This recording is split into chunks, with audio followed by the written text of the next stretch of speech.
합시다. 한 사람씩 내 집을 안위원은 없고, 오늘도 주님이 여러분과 함께 하심을 믿습니다. 오늘 이 예배를 통해서 하나님은 영광을 받으시고 우리에게는 큰 은혜가 될 줄 믿으시면 아멘 합시다. 명절들 잘 보내셨죠? 어떻게 그래도 뉴스를 취재를 잘해가지고 집안에서 명절 보내는 풍습들, 예배하고 식사하고 이런 걸 많이 그래도 발췌를 했네요. 좀 새롭게 느꼈습니다. 거기다가 우리 형제들 얘기도 나왔어요. 수영관에 가서 추석날 다 모였길래 누가 시킨 것도 아니고 좀 해줬으면 싶었는데 우리 형님부터 시작해가지고 그래서 조경수를 다 전질하는데 쉬운 게 아니더라고요. 우리 막내인 원유미 권사가 얼마나 또 잘하는지 나 신기해가지고, 아니 원 권사가 어떻게 저렇게 조경 정지 작업을 잘하냐고 그랬더니 유튜브 보고 배웠대요. 아니 수영관 나무 뭐 전지하려고 배웠나 그랬더니 어느 날 유튜브를 들으니까 조경에 대한 게 나와서 일부러 그걸 틀어가지고 배웠다는 거예요. 그래서 다른 사람들은 아시 초벌해놓고 거기서 결국은 우리 형님하고 마무리해야 돼요. 우리는 잘 모르거든요. 그게 아무렇게나 자른다고 되는 게 아니고 잘 잘라줘야지 나무가 균형도 잡히고. 그래도 즐거움을 했어요. 하루 종일. 나중에 5시가 되니까 이제는 완전 다 방전돼가지고 못하겠다고 우리 형수가 그래서 더 시키고 싶었지만 그래 이제 이쯤에서 그만하자고 그랬어요. 여러분, 모든 일이요 그런 일도 시켜서 했으면 정말 짜증날 거예요. 오늘같이 명절날 형제들이 모여가지고 뭘 못해서 일을 시키느냐고. 이럴 때 하나같이 다 기쁨으로 해, 즐거움으로 메꾸자 쓰고 나무 속에 올라간 사람이 납니다. 사다리 타고 갈 수 없어서 올라가가지고 시키는 대로 내가 다 자른 거예요. 얼마나 즐거운 시간이었는지 몰라요. 여러분, 믿음 생활도 은혜로 하면요 행복하지만 이것을 억지로 하면 얼마나 힘든지 몰라요. 오늘 이 자리가 기쁨으로, 감사함으로, 즐거움으로 나온 자리가 되시기를 축원합니다. 그래야 우리는 행복감을 느낄 수가 있게 되는 거예요. 조금 전에 칭찬한 그 젊은 부부들, 나이 40이 안 됐지만 직장에서도 아주 유능한 그런 인물이고 학교도 좋은 데 나온 사람들이에요. 그래서 굉장히 장래가 촉망받고, 교회에서도 젊은 집사들이 나이 40도 안 된 안수 집사가 저렇게 모든 공예배를 다 하고 새벽기도 할 것 없이 새벽기도 마치고 다시 출근하고, 이거 쉬운 거 아니에요. 은혜로 하니까 되더라는 얘기예요. 은혜. 모든 게 은혜로 하면 기쁨이 생겨요.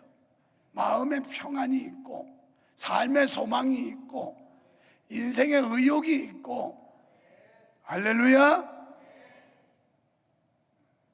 이번 명절 때 신앙생활한 지 오래되지 않은 어떤 집사님, 너무 구체적으로만 알까봐 내가 얘기 안 하는 거예요. 저한테 200만 원을 갖다 주면서 목사님이 임의로 쓰셔도 됩니다. 뭐 어디에 쓰시든지 선교사를 도와주든 어쨌든 목사님이 알아서 쓰십시오. 그래서 그걸 가지고 선교사들 몇 분, 또 여기서 현역 목회하는데 개척교회 힘든 분들, 이래가지고 40만 원씩 해서 5분한테 나눠줬어요. 그리고 어제 문자를 넣어줬어요. 집사님이 전해준 돈 내가 이렇게 누구누구한테 5분한테 인당 40만 원씩 해서 전달했다고. 그랬더니 답장이 왔어요. 목사님, 제가 혹시 목사님을 귀찮게 해드리지는 않는지, 저를 엄청 좋아하니까 그래서 조심스럽습니다. 그러면서 그 밑에 우리 교회가 수원 명성교회라서 좋고요, 우리 목사님이 유만성 목사님이라서 좋고요, 내가 구원받아서 천국의 소망을 갖게 된 데서 좋고요, 그래서 모든 것이 감사합니다. 이렇게 답장이 길게 왔어요. 여러분, 구원의 은혜가 있습니까? 여러분 마음속에 구원의 감격이 있습니까? 여러분 심령 속에 천국의 소망이 있습니까? 정말 하나님이 날 구원해 주셔서 하나님 자녀 삼아 주셨다는 데 대한 감사와 감격이 있느냐고요. 그런 분들 보면 참 목회 소망이 생기고 보람이 생기고, 이게 목회의 그 아주 진한 맛이구나 하는 걸 느껴볼 때가 참 많아요. 여러분, 저는 오늘 청산하자 이런 제목을 든. 청산 뭐예요? 청산은 해결도 있고 정리도 있고 상환도 있고 뭐 여러 가지 의미가 함축되어 있는 단어가 청산이라고 생각돼요. 아니면 잘못된 습관을 고치는 거, 잘못된 생각을 끊어버리는 거, 다 이거 청산하는 거예요. 잘못된 신앙을 가진 사람들은 고난과 시련과 역경이 오면 자기를 돌아보는 게 아니라 하나님을 먼저 원망해요. 하나님께 불평을 해요. 그러면서 하나님이 과연 능력이 없는 건가? 하나님은 나에게 무관심한 것인가? 이러면서 자기에게서 문제를 찾으려고 하는 게 아니라 하나님에게 모든 책임을 물으면서 원망과 불평하는 이런 신앙들을 보게 됩니다. 이사야 선지자 시대 유다인들이 그랬습니다. 그래서 앞장 58장 3절에 보면 그들은 금식했습니다. 그리고 하나님 앞에 제사를 드렸습니다. 그런데 왜 하나님께서 안 도와주느냐고, 하나님이 왜 역사를 하지 않느냐고, 이런 데 대한 불만이 막 꽉 차 있었어요. 불평 불만을 해요. 그래서 이들은 하나님은 능력이 없다, 내가 기도해도 응답이 오지 않고 하나님께서 역사하지 않는 거 보면 하나님은 능력이 없는 분이다, 이렇게까지 생각을 했어요. 하나님께서 자신들에게 무관심하시다고 생각했습니다. 이렇게 주님의 능력을 의심하고 주님께 원망 불평하는 유대인들을 상대하여 선지자는 본문에서 이런 그 불경건한 행실을 고치라고 엄하게 비난하고 있는 말씀이 본장의 내용입니다. 실제로 유다인들은 이 므낫세의 우상정책, 우상숭배 정책 때문에 혼합주의적인 정치하에서 우상을 숭배하면서 하나님의 공의를 짓밟고 무고한 피를 흘렸던 역사적 사실이 있습니다. 우리가 들은 대로 히스기야 왕이 종교 개혁을 일으켜서 우상의 신당과 산당을 다 허물어 버렸어요. 그런데 그의 아들 므낫세가 이 아주 못된 정치를 해가지고 온 나라에 우상을 장려하고 신당을 다시 복구하고, 그래서 그 할아버지 아하스 왕보다 더 못된 아주 폭정을 행했던 사람이 므낫세였어요. 이런 정치와 종교 분위기 속에서 유다 민족들도 별 수 없이 변질과 타락과 배역한 이런 믿음을 가지고 하나님을 등지고 우상 숭배하는 이런 악행을 범했던 겁니다.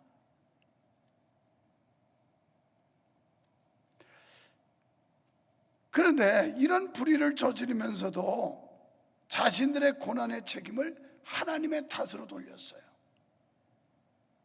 성 어거스틴은 이런 유다인들의 불손한 행실과 회개하지 않는 사악한 심령 상태를 보면서 사람이 하나님으로부터 멀어지면 하나님이 보이지 않고, 하나님이 보이지 않는 사람은 하나님이 없는 것처럼 행동한다 그랬어요.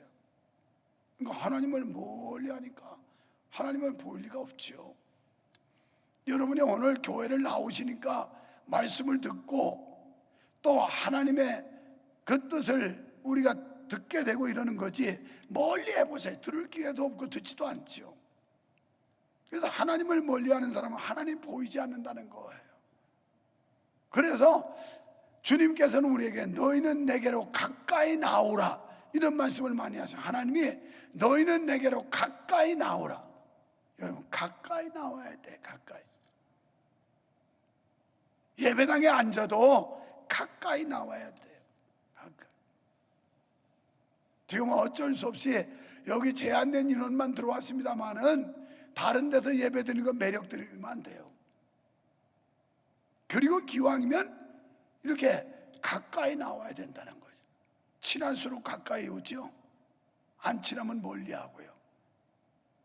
우리가 하나님의 은혜를 사모하면 가까이 나오라는 거예요.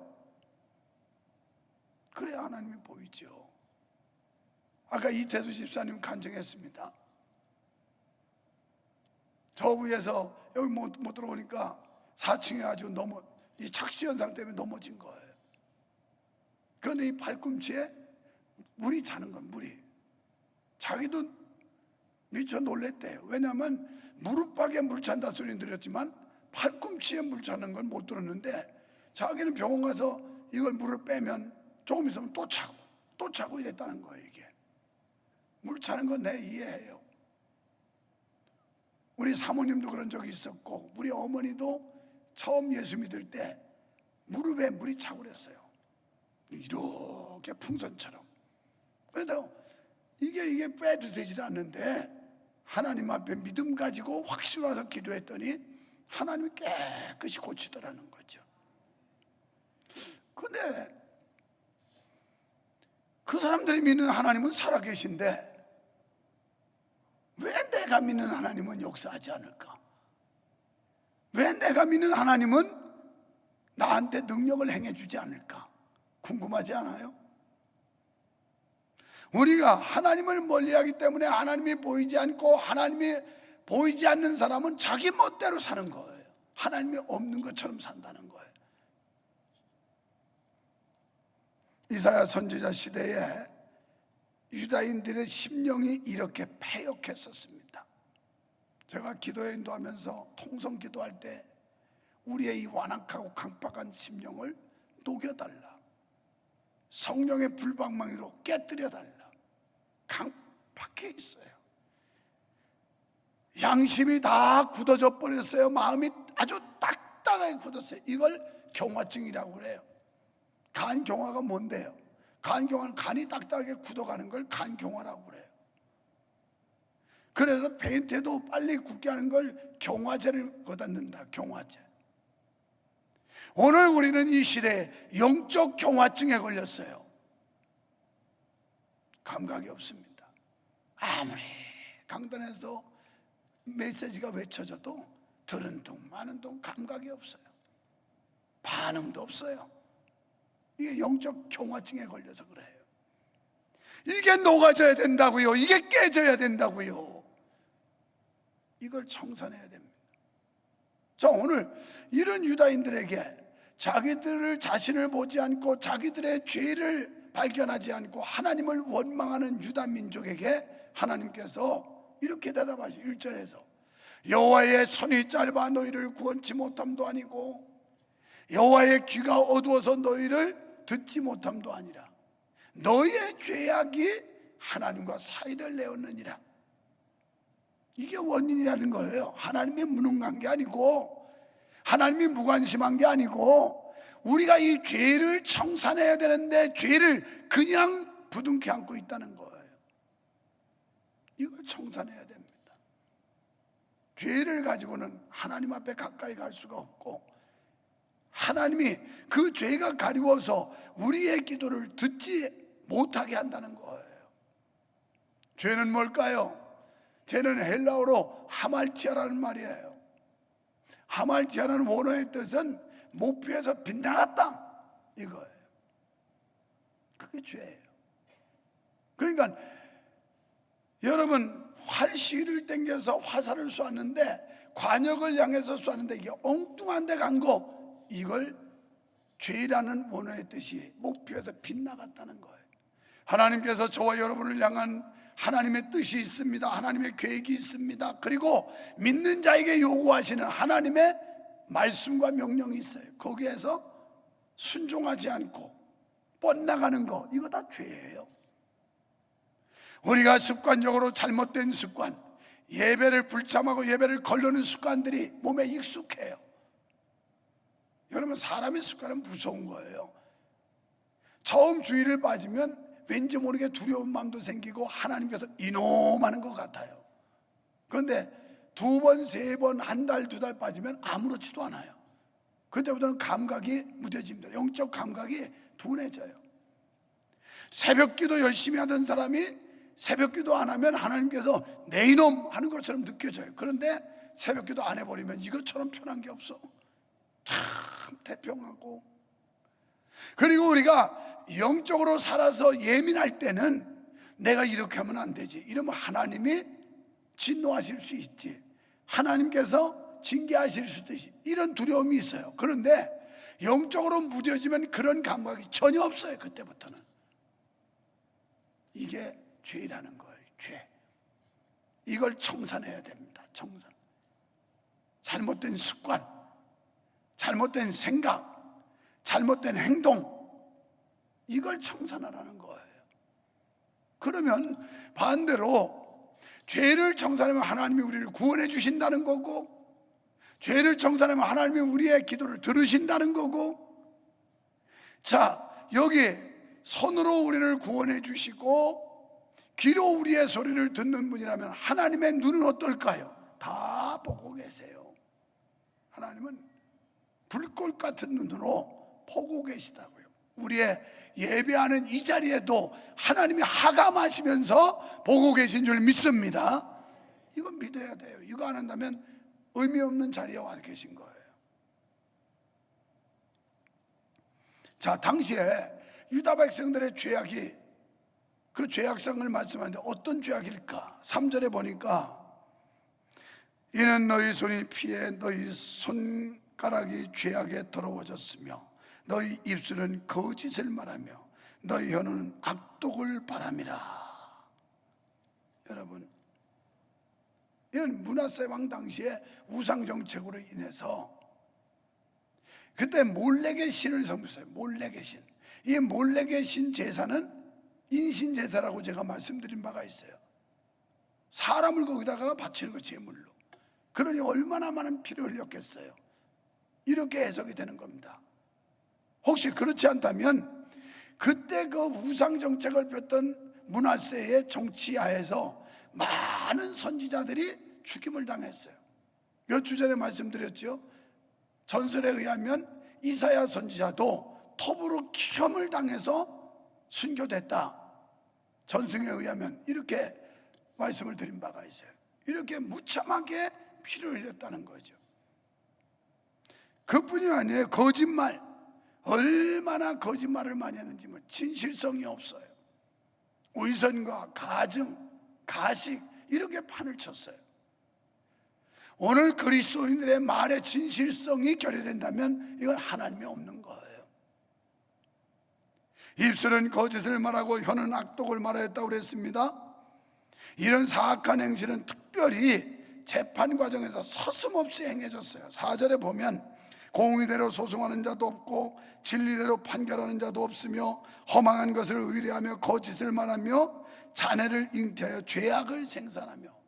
이 구절을 보면서 어떻게 우리가 살고 있는 이 시대와 너무나도 흡사하다. 그러면 안 되는데 지금 우리 국민들 가운데는 사법부를 불신하는, 이건 뭐 정치인들이 그렇게 만들었고, 그래서 이 불신하는 생각들이 아주 팽배해요. 그런데 여기도 이사야 선지자가 예언할 당시에 이 남쪽 유다 백성들이 정말 하나님의 백성으로서 온전치 않았다는 거예요. 이런 짓을 했어요. 잘못된 소송, 공의대로 소송하지 않고, 이건 요새 말로 표현하면 뭐 이렇게 볼 수 있어요. 검찰이 기소를 하는데 기소가 불공정했다는 얘기, 판결하는데 판사의 판결이 공평하지 않았다는 거, 이렇게 이해할 수 있는 거예요.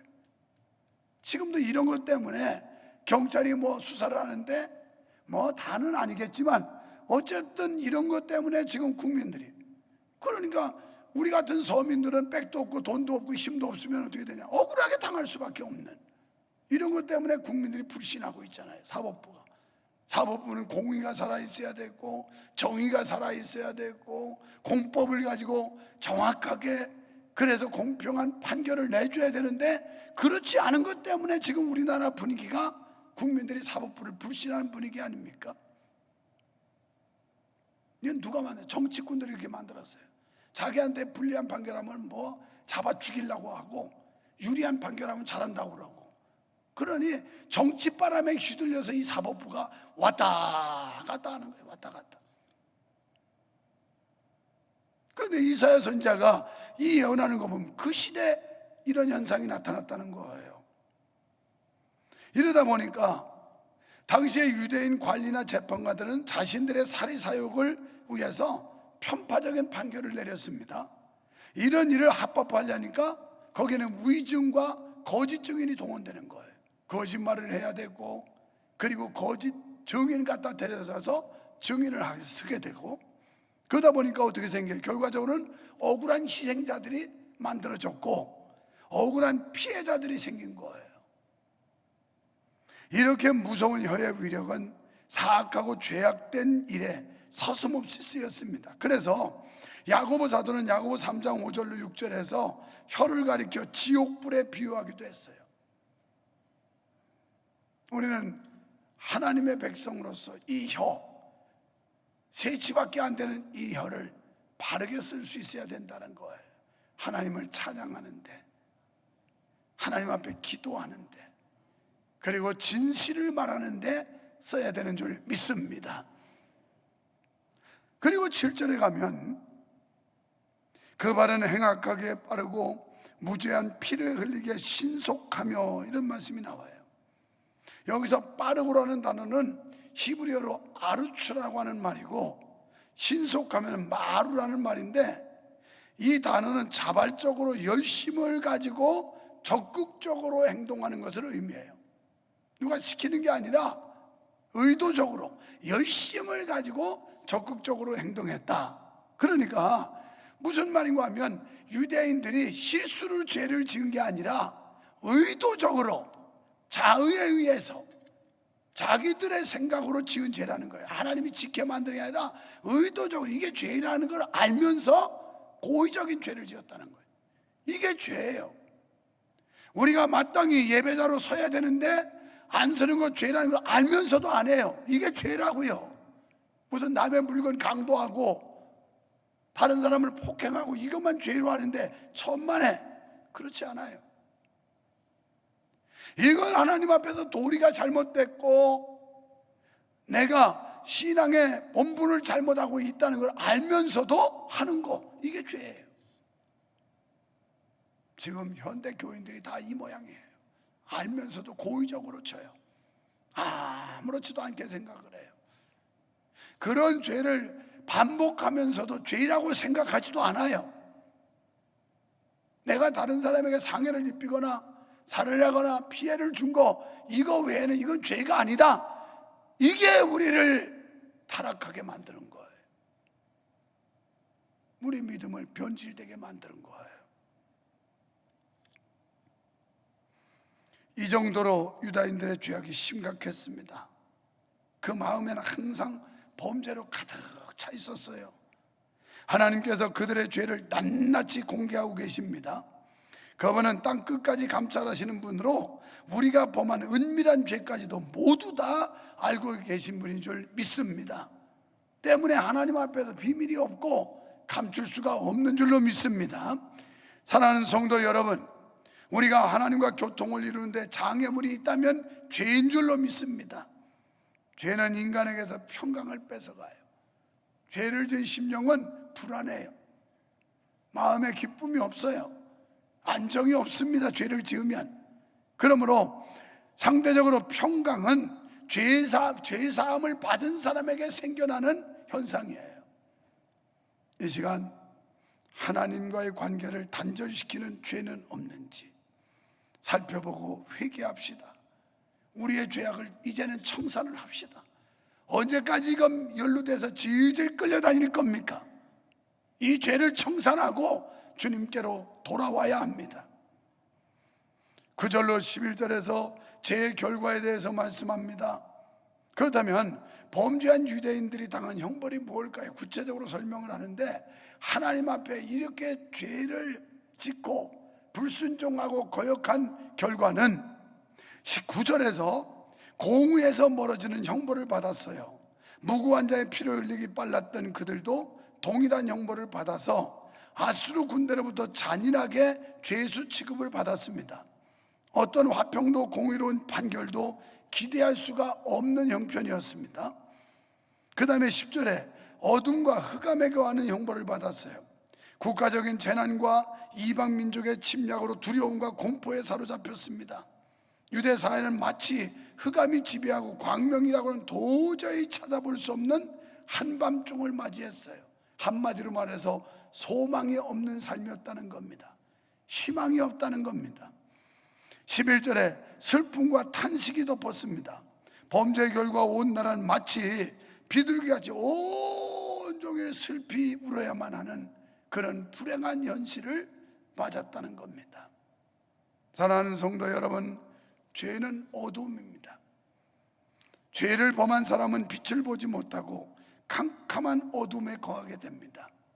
이제 우리의 이 어두운 심령에 빛 대신 예수 그리스도, 그분이 오셔야 합니다. 그분을 영접해야 합니다. 그럴 때 이 마음속에 어둠이 사라지게 될 줄로 믿습니다. 두려움도 없어질 줄로 믿습니다. 우리가 죄사함 받고 자유함을 얻은, 그리고 마음의 평강을 얻은 이보다 더 큰 축복이 없어요. 돈이 아무리 많고 세상에 권력이 있어도 마음이 불안하면 그건 불행한 거예요. 그런데 가진 게 없고 얻은 게 없을지라도 마음이 평안하면 행복한 거예요. 그런데 죄가 있으면 당연히 이 마음속에 불안과 공포, 두려움, 이런 것들이 덮이게 되어 있습니다. 어둠은 두려움과 파괴와 불행을 뜻합니다. 아무리 환경이 좋은 사람도 빛이 없으면 실패하게 됩니다. 죄 지은 자가 하나님께 도움을 요청해도 하나님을 외면하신다고 그랬어요. 죄가 그분의 도움을 가로막는다고 그랬습니다. 인생에 대한 도움도 하나님께로부터 나오는 것임을 믿으시기 바랍니다. 죄 아래 있는 자는 주를 배반하며 인정하지 않아요. 죄인의 속성은 그 마음에 하나님 두기를 싫어합니다. 자기 욕심을 쫓아 온갖 악행을 범하게 됩니다. 그들의 마음이 강팍해져서 구원의 소망이 없어지는 것입니다. 결국 어떻게 될까요? 하나님이 그들을 내버려 두셔요. 여러분, 내버려둬서 스스로 멸망하게 버려둔다는 거예요. 이거 다른 말로 방치한다는 거예요. 방치. 이건 최대 비극이에요. 하나님이 방치해버린다. 무슨 짓 하니 내버려뒀다. 여러분, 히브리서 12장 8절에 뭐라고 말씀하시는지 똑똑히 읽어보세요. 하나님의 징계가 없는 자는 사생하다. 그리고 하나님의 참 아들이 아니다. 이 말 지옥 간다는 말이에요. 여러분이 아무렇게나 사는데 괜찮다? 좋아할 일 아니에요. 심각한 문제예요. 가장 하나님께 감사할 일은 내가 삐딱하면 즉각 증거를 보여서 정신을 번쩍번쩍 차리게 해주는 거, 이게 최고의 복인 줄 아셔야 돼요. 그냥 믿음도 다 팔아먹고 옛날에 가졌던 신앙 다 까먹고 지금 형편없이 밑바닥에 떨어지는데 괜찮다? 괜찮은 게 아니죠. 하나님이 방치한 사람, 버려둔 사람, 제멋대로 살아도 아무렇지도 않은 사람 좋아할 일이 아니라니까요. 성경이 말씀하잖아요. 히브리서 12장 7절 6절 앞절에 보면 하나님은 사랑하는 자를 징계한다고 그러면서 쭉 설명을 해요. 그러면서 8절에 와서 하나님의 징계가 없는 사람은 사생하다. 그리고 버린 자식이라는 거예요. 하나님의 참 아들이 아니라는 겁니다. 이제 우리는 죄를 청산합시다. 언제까지 방치된 상태로 산단 말입니까? 깨닫고 돌아서야 돼요. 죄를 정리해야 돼요. 회개하고 다 청산해야 돼요. 그리고 믿음으로 다시 우뚝 서야 돼요. 주님 앞에 바로 서야 합니다. 하나님의 말씀 앞에 다시 일어서야 됩니다. 자, 15절로 21절에서 하나님의 구원의 은혜에 감사하게 합니다. 사실 이스라엘이 범한 죄가 이 정도면 구제받을 가능성이 전혀 없다고 해도 과언이 아니에요. 자신들의 행위를 생각하면 하나님을 원망하고 불평하기는커녕 목숨이 붙어 있다는 자체가 그게 하나님의 특별한 은총으로 알아야 될 판인데 그걸 몰랐던 거예요. 그러나 사랑과 자비가 충만하신 하나님께서는 그들의 죄악보다 고통을 더 크게 보셨어요. 그래서 하나님께서 대적들을 심판하시고 보응하시는 장면이 나오는 겁니다. 16절에 보면 그런데 이렇게 구원을 해야 되는데 택한 백성을 구원한 일인간 중재자가 그 어디에도 없었어요. 그래서 사람이 없음을 보시며 중재자 없음을 이상히 여기셨으므로 자기 팔로 스스로 구원을 베푸시며 자기 의를 스스로 의지하사 이런 말씀이 나와요. 자, 전능하신 하나님께서 인류를 구원하시고자 하시는데 이 지상에, 이 땅에 인간이 없었어요. 구원할 중재자가 없었단 말이에요. 그래서 하나님께서는 보좌를 버리시고 인카네이션, 다시 말하면 성육신, 거룩하신 하나님이 인간의 몸을 입고 이 땅에 내려오신 겁니다. 그래서 그분이 우리의 죄를 대속하기 위해 십자가에 친히 달려 피 흘려 죽으셨어요. 그분의 죽으심으로 우리 죄가 사함을 받게 되는 거예요. 예수님께서 하나님이 저 인류를 구원해야 될 텐데 인간이 없어요. 중재자가 없는 겁니다. 그래서 친히 오셨다는 거예요. 그 오른팔로 구원했다는 말씀은 하나님이 친히 내려오셔서 우리의 중재자, 우리의 중보자, 우리의 구원자가 되셨다는 겁니다. 이게 바로 하나님의 사랑이에요. 성경에서 한마디로 말해주는 하나님의 사랑은 하나님이 세상을 이처럼 사랑하사 독생자를 주셨으니, 이처럼 여러분과 나를 사랑하셨고 이 세상을 사랑하셔서 구원하시려고 독생자 예수 그리스도를 이 땅에 보내주셨으며 그가 우리의 죄를 대속하기 위해 십자가에 죽으심을 믿어주시면 아멘 합시다. 이게 진실로 믿어져야 돼요. 그럴 때 아까 그 집사님처럼 내가 구원받아 하나님의 자녀가 된 게 감사하고 이 일이 기쁜 일입니다 라는 고백을 할 수가 있게 되는 거예요. 여러분, 이 엄청난 하나님의 사랑과 은혜를 받아 기쁘고 감사한 사람이 신앙생활을 소홀히 할 수 있을까요? 그렇게 건동건동 할 수 있을까요? 절대 그럴 수 없지요. 그 은혜 보답하기 위해서 몸부림을 치지요. 최선을 다하지 않겠습니까? 여러분, 놀랍지 않아요? 이 말씀이 700여 년 후에 이루어질 메시아의 도래를 지금 이사야 선지자가 예언을 하고 있는 거예요. 그래서 실질적으로 바벨론을 이제 하나님께서 또 심판하시죠. 하나님의 백성을 구원하시기 위해서 21절에서 죄악을 버리고 당신께로 돌아오는 모든 자에게 은혜를 베풀어 주시고 영원히 떠나지 않겠다, 이렇게 약속하고 있어요.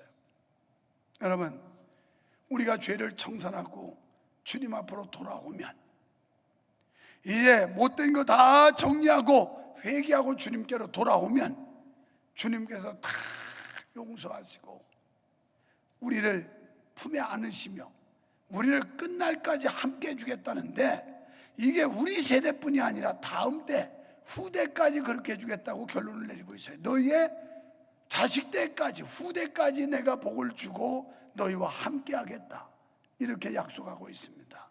오늘 우리가 무엇이 문제인지 자신을 살펴보고 청산할 것을 단호하게 청산하고 결단하고 그리고 주님 앞에 회개하고 돌아옴으로 하나님이 예비하신 은혜와 축복, 하나님의 은총에 참여하는 성도 여러분 되시기를 주님의 이름으로 축원합니다. 하나님 아버지, 감사합니다. 감사합니다. 주님 사랑합니다. 우리를 택하사 구원해 주시고 우리에게 은총과 축복을 베풀어 주시니 감사합니다.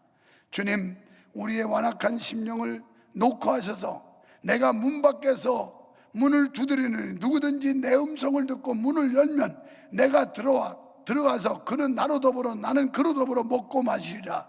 주여, 오늘도 이 메시지를 통하여 이 말씀을 통하여 주의 음성으로 듣게 하시고 우리의 심령을 열게 하시고 주님을 영접할 수 있는 우리가 되게 하여 주시옵소서. 그래서 이제 잘못된 습관과 행위를 다 청산하고 주님 앞에 회개하고 돌아오므로 우리가 찬양하는 거 하나님이 받으시고 우리가 기도할 때 주님이 들으시고 우리에게 늘 함께 하셔서 우리를 축복되게 하시는 놀라운 영광을 보게 하여 주시옵소서. 예수님 이름으로 기도하옵나이다. 아멘.